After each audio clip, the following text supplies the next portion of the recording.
Good morning everyone, it's Louise here from Eleanor Grace with another little video for you. This time I'm doing fabric choices and talking about the basic composition of a piece for me in slow stitching. Everybody has a different interpretation of slow stitching. For me it's a hand collage of 3 layers. So you have a base layer of linen, a bit like this. In fact, this is the one I've used for this piece. Doesn't matter if it's a bit discoloured, embrace the fray, I always say, and it's going to be covered with other fabrics and pieces of lace and motifs, so that doesn't matter. I also like to buy vintage, recycled, reuse wherever I can to help save the planet. And in between that layer is a layer of good quality felt. I tend to use a wool mix, it's got a little bit of thickness. It's not too thick, but it tends to be a bit better at holding together when you're stitching through it. You need a nice sharp needle, of course.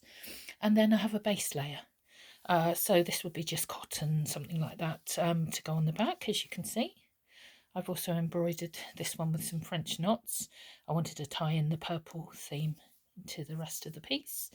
And what I often start off with is looking at a piece of fabric that inspires me, and in this case it was this piece here. As you can see, it's got lovely it's a piece of vintage fabric and it's got lovely colours, and if you're not that sure about bringing something together, you can go buy something that's already printed and take your inspiration from there. I use for the linen also, I can use old napkins, old tablecloths. As I said, it doesn't matter if it's got any sort of fray or discoloration, because it's all usable. I do not tend to use any glue. I don't think it's very eco-friendly, and also I don't like the feel of using anything to stop the fray. I would rather have a little bit of character. As you can see here, it's not absolutely perfect in any way. There's little bits here and there, but I'm quite happy with that. So just to show you another couple of ideas. And so yes, I do have a few other things to show you, just to give you a bit of an idea. If linen is hard to come by or is expensive, then you can always use a bit of calico. This is my little practice pad you might have seen in my other sessions, backed by a bit of felt, and this is exactly how I work my piece. So I would layer up fabrics on top of this. Calico is generally quite nice and cheap.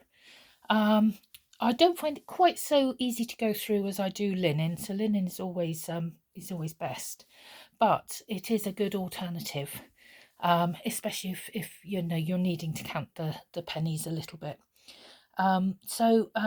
Also you can use cotton, but it would need to be not too thin. It would need to have a little bit of substance to it, like this does here. And also texture is really important when you're coming to find your pieces. So I'm going to show you a few ideas that I use here. What I use often is a little mood board, if you like. So often I get a piece of fabric like this lovely one here, and I then will look in my stash and have a look at what I what I have in there that would fit in with it. Of course, mood boards tend to be on a sort of A4 size thing that you would hang up on the wall and have a look at, but I like to put them into a box and have a look at what I've got and look at how the colours match in, and then decide, is that going to fit in with what I want. I've got a piece of purple lace here, and all of these are parts that I have used in this piece here. As you can see, this is the pink lace, and this purple lace is under here. So it may be that you look at something and think initially, oh, that's not really exactly what I want, but it may turn out actually to be, you know, something that you can really use because you embellish over it. And I like to layer up. I'm going to show you something on that in a minute. So I tend to get my pieces together, have a look at different colours, And if I put that there, you can see how some of these things have come into and been layered over with other things. So this is all sort of colourways that I got sort of started off with this piece. I did add the purple in as well because I felt that was a really nice combination. So to match it up, as I showed you earlier, I did some French knots on the back there. So that's how I sort of start off my pieces. I have a little look at what I've got. A bit of ribbon here, match it in because of the lovely colour. Nice dusky pink. And yeah, to show you some other examples, I've got another one of my hearts here. So again, it's the same sort of idea. I had these little buttons, which I had quite a lot of, so I thought I'll make up a few of these and add it in here. I've got ribbons underneath here, and I've layered up. For instance, here underneath is the layer of linen. On top, I put a piece of this pink sort of, I think it is a ribbon actually, but it's quite a sort of thick ribbon. And then I had this very lacy ribbon over the top, so I just put that over the top and then stitched it on with a herringbone stitch, which I've already got in my videos here, and also did some bullion roses, which I probably need to zoom in a little bit for you to see. And all of these stitches I do teach, and I will be sharing more videos. I'm also going to be doing some workshops, which are going to be really reasonably priced because they're going to be virtual workshops to show you how to do all of the stitches and how to put a composition together. First of all, I'm going to do that with the bookmarks for beginners. So that's the sort of first thing I tend to teach, is how to do a bookmark. It's exactly the same sort of idea, but that's a good starter point. Apologies, my cat has just come in to help, and she's decided to be my little helper this morning. So this would be the first one that I tend to do. And moving on from that, I do another class which is intermediate, and that's to make yourself a little bookcase. Needle case. And these are really good examples of firstly of some of the stitches, but also the fabric choices. Because in each of these, I started off with one of these as my inspiration. So you can have a look at some of that stitching, and also doing a lot of layering up. So as you can see here, I've got a layer of linen underneath. I've got a layer of this green fabric, and I've layered it up with an old piece of a quilt. I do feel really bad sometimes that these are chopped up, and but once they've got past being salvaged, then I think it's nice to actually get some, salvage something from them. And so in this case, I've sort of layered up with the stitching. As you can see, it's quite thick, so I needed a really sharp needle, and I've stitched on top of that. Suffolk puffs as well. These are really good things to add to your pieces. And if you've only got a tiny bit of fabric and you don't think it's enough to use on something, you might want to make a Suffolk puff. I think in America they're called yo-yos, but to us Brits, well, they started here in Suffolk, funnily enough, in about 1600. So we stick with the name Suffolk puffs. And it was a whole cottage industry there. They used to make bedspreads out of them, all joined up, hundreds joined up. So that's something I'd like to give a go.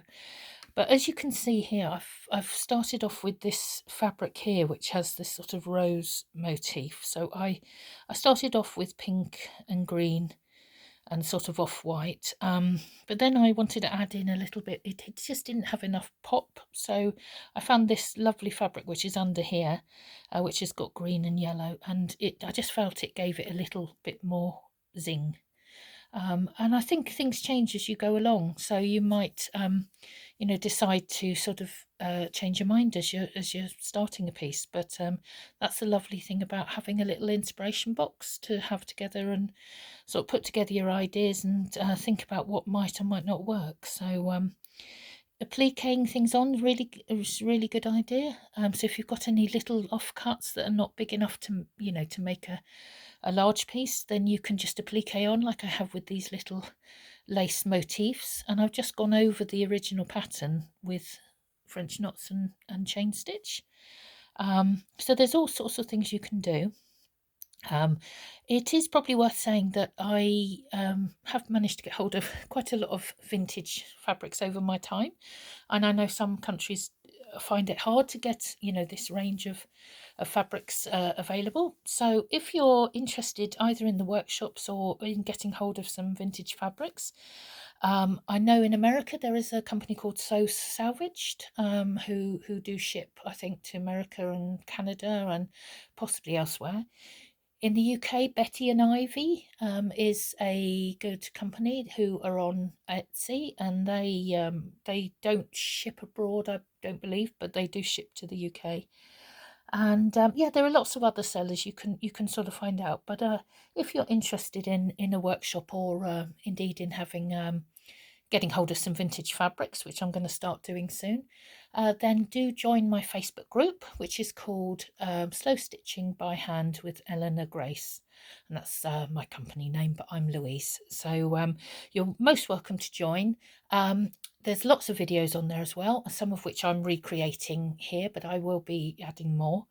And if you want to join, do please either agree to the group rules, and if possible, just answer at least one of the questions, because then I know you're not a bot, and I don't want to get any spam in the group. So it's a really nice group. But yeah, this is another one that I made. This one is more recent, but this one I made a while ago.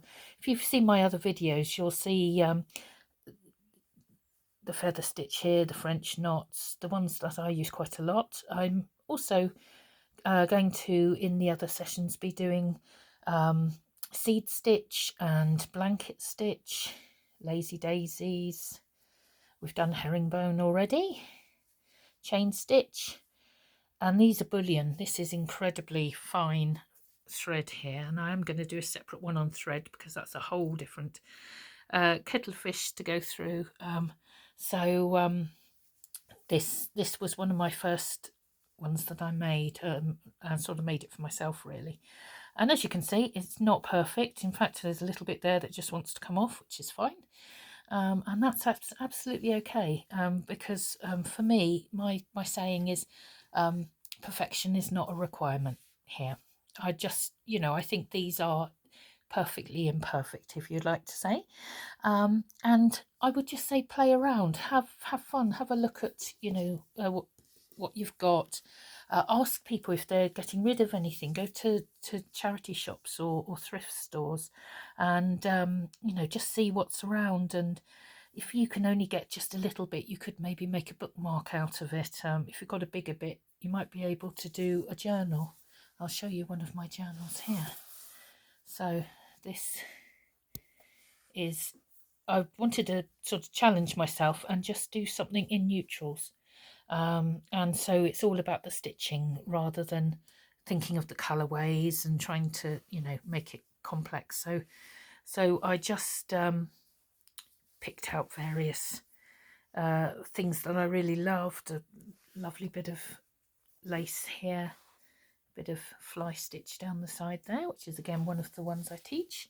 If I turn it over, lovely pieces that I've just added on, and just added to, really. And yeah, all of these are things that are reclaimed, that I've got at the vintage shows. So it's worth just having a think about where you can get hold of anything. And if you do struggle, as I say, Slow Stitching by Hand with Eleanor Grace, that's my group. So I'm looking at possibly getting some of the lovely vintage fabrics I've got over the years, and sharing them out a bit, shall we say. What I would also say is if you have any friends or anyone that's getting rid of anything, don't ask them if they've got anything that might be suitable. I've even used wool in my stitching, so it's not always obvious, but it's really nice to get a little stash and put things together. And a lot of people, you know, are quilters, or like me, my mum is a quilter, so she's given me lots of bits over the years. And you know, it's nice to recycle, reuse, and do it as eco-friendly as possible. For me, that's really important. Yeah, I hope this was helpful anyway, to give you an idea of the basic way of putting these things together. And as I say, if you can get hold of some linen and some felt, and then any cotton or anything that you've got as a backing, then you can start appliquing on there and go from there. But if you would be interested in the classes, I will show you the stitches for the basic one. You'll have seen this from my other videos, I'm sure. These are all the stitches that I teach in the basic class, and it will be pre-recorded workshop sort of, so it will be like attending a workshop, but you can pause it and watch it again as many times as you like. So I'll be going through in the basic one, it will be blanket stitch, chain stitch, feather stitch, fly stitch, French knots, herringbone stitch, seed stitch, and lazy daisies. And I will also be doing an intermediate one, which will include some interesting variations on running stitch. It'll also include the bullion roses, also woven wheel roses, which I do on one of the pieces. Just going to get hold of it. It's chipped off over there. So here, woven wheel is one of the stitches I do on the advanced class. And yeah, and I'm always happy to help out. So I hope this was helpful, and do have a look at the Facebook group if you're interested in a virtual workshop. I will be pricing these at around £10, which is really quite reasonable. I charge £40 for a workshop normally, so you will have the video forever, and you'll be able to pause it and play it again, and you know, stop and do the stitches as we go along. So if you're interested, do join the group, and I will see you again soon. Thanks very much. Bye.